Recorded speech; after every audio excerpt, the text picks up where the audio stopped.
কখনো কি কেউ ভেবেছিল একজন মানুষকে দেখার জন্য একটা যুদ্ধ থেমে যেতে পারে?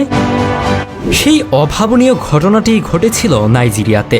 সেখানে গৃহযুদ্ধ থেমে গিয়েছিল কেবলমাত্র একটি মানুষকে দেখার জন্য, তিনি পেলে।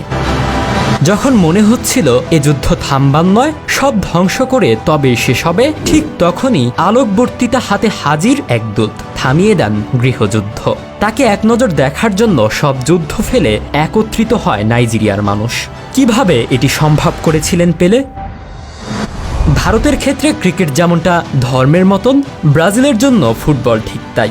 নিজেদের ফুটবল পাগলামিকে শক্তপোক্ত একটা ভিত দেওয়ার জন্য ব্রাজিলের দরকার ছিল বিশ্বকাপ জেতা, যার জন্য তাদের প্রয়োজন ছিল একজন নায়কের। বস্তি থেকে উঠে আসা এক কিশোর তাদের সেই নায়কে পরিণত হয়।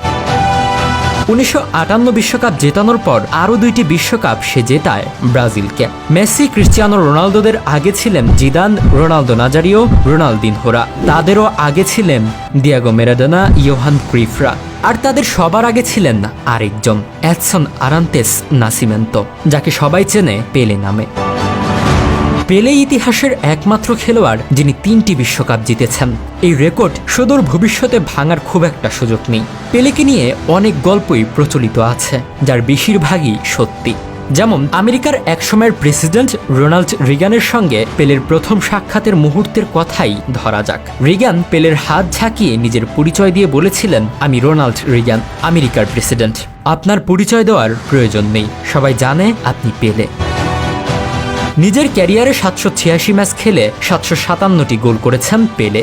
জিতেছেন অসংখ্য শিরোপা। 3টি বিশ্বকাপ তো আছেই। একজন ফুটবলারের ক্যারিয়ারে যা যা পেতে পারেন তার সবকিছুই পেয়েছেন তিনি। কিন্তু পেলের মাহাত্ম্য লুকিয়ে আছে ফুটবলের চেয়েও বড় জায়গায়। কিভাবে পেলে একটি যুদ্ধ থামিয়ে দিয়েছিলেন সেই গল্প বলা যাক। পেলে তখন খেলতেন ব্রাজিলের ক্লাব সান্তোসের হয়ে। 1969 সালে সান্তোস আফ্রিকাতে ভ্রমণ করে প্রীতি ম্যাচ খেলার জন্য। নাইজেরিয়াতে তখন গৃহযুদ্ধ চলছিল পুরো দমে, কিন্তু তা সত্ত্বেও সান্তোস নাইজেরিয়াতে খেলার সিদ্ধান্ত নেয়। নাইজেরিয়া জাতীয় দলের বিপক্ষে সেই ম্যাচ খেলা নিশ্চিত হওয়ার পর সবাই যখন জানতে পারল তারা পেলেকে চোখের সামনে দেখতে পারবেন, 48 ঘন্টার যুদ্ধবিরতি ঘোষণা করা হয়। এই যুদ্ধবিরতির উদ্দেশ্য ছিল পেলে যেন নির্বিঘ্নে ম্যাচটি খেলতে পারেন এবং সবাই যেন তাকে স্বচক্ষে দেখার সৌভাগ্য অর্জন করতে পারে।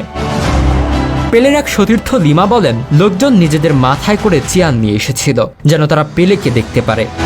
একজন ফুটবলার হয়েও তিনি গৃহযুদ্ধ থামিয়ে দিয়েছিলেন। কি তার মাহাত্ম্য, কি তার কারিশমা!